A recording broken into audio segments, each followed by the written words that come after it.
So I have to say, it's been a lot of fun this year with you guys, not just on our trips to Hume Lake and Valedictorian and our DC New York trip, but just every morning when you guys come in and you're ready to start our day studying God's Word. It's been a lot of fun with you guys. So I have a question for you guys. What do swimming, the show The Office, and dabbing while sneezing all have in common? They are well loved by this year's valedictorian. In my classroom, I have Colossians 3:23 posted, which says, "Whatever you do, work at it with all your heart, as working for the Lord and not for human masters." And I can teach many things. I can teach math, I can teach calligraphy. But one thing that I found difficult to teach a young person is how to develop a good work ethic. Some students are motivated to work hard in school or in a sport if they know that there's a reward for them afterwards. Others need no extra motivation at all. Instead, these unique individuals go above and beyond what is expected of them in all aspects of their lives. This year's valedictorian has truly been an example by working hard and staying motivated throughout his time here at CCS. From the first day I met him, it was my first year here, and I subbed one day for Mrs. Garibaldi, and I think I only had him for 1 hour in second grade, and I could just clearly see that he was one of those students you come across who loves education. And through teaching him the past 3 years, I've seen this love in action. This year's valedictorian is well known for correcting every single incorrect math problem. And it's not just for the grade, but he generally wants to be the best that he can be in any task he faces. Whether it's improving his saxophone playing skills in band, or understanding difficult concepts in geometry, competing to become this year's Bible Bowl champion, or performing better on one of our sports teams. He's a friend to everyone, and he's always ready to help anyone who is in need. And so this year's valedictorian is Luke Reyes.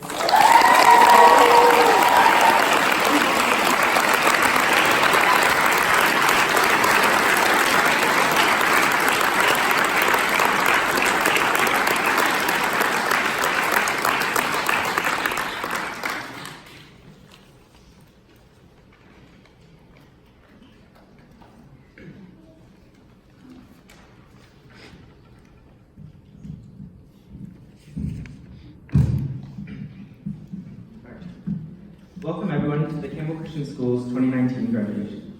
Thank you parents, family, friends, teachers, and administrative staff for being here, and my fellow classmates who stood by me in working so hard to get where we are today.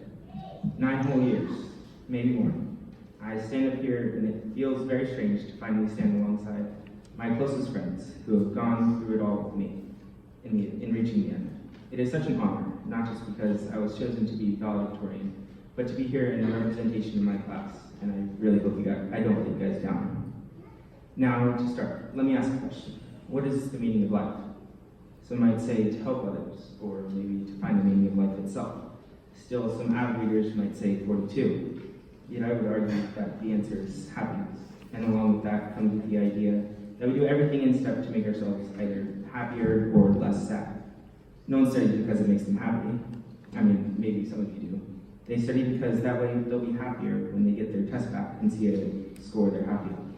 That way their grades will be better and you might get into a better high school or college, which increases your chances of getting a better job, better car, or will allow you to travel to fancier places, whatever you want to do when you're all grown up. And I say this because life can only get more and more intricate and cluttered from here. And this idea of happiness is important to keep in mind when these hectic situations come up. We as mere teenagers have only begun to scratch the tip of the iceberg, and there are many more of these situations that we'll see when we're on our own, that we can't even imagine. And through these situations, it will be tough, maybe even to the point of deep depression or thoughts of suicide.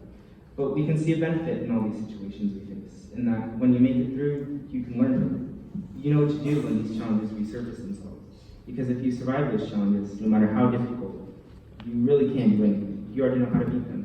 And it would be nice to solve every new problem by yourself, but you can't get through those challenges on your own. Psalm 46 says, "God is our refuge and strength, and ever-present help in trouble. Therefore we will not fear, though the earth gives way, and the mountains fall into the heart of the sea. Those waters roar and foam, and the mountains quake with their safety. See, we can't forget we have God. He is our hiding place. Those tough times will be plenty tough. But Philippians 4:13 says that we can do all things with Christ who gives us strength. Those bad days are actually made to strengthen those who really believe. It may not be fun, but with God, no matter what happens, He will give us the hope to survive. And with Him, we can find true happiness. Regardless of the outcome, in loss or gain, in pain or in health, if we can look back and say that we know what to do when those tough days come back, then we really have one, even if the scoreboard says we lost. So often we strive to reach our goals for so long, our childhood dreams, to become an actor, a famed scientist, someone who makes a difference.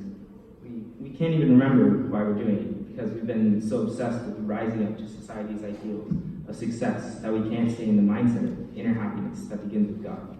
Like Oprah said, if you can't concentrate on what you don't have, you will never, ever have enough. So as I speak to you, graduates, remember what you do have. Loving parents who will support you when times get tough. Teachers who are so underappreciated, yet strive to help you still. Your closest friends who will always be by your side as a shoulder to cry on.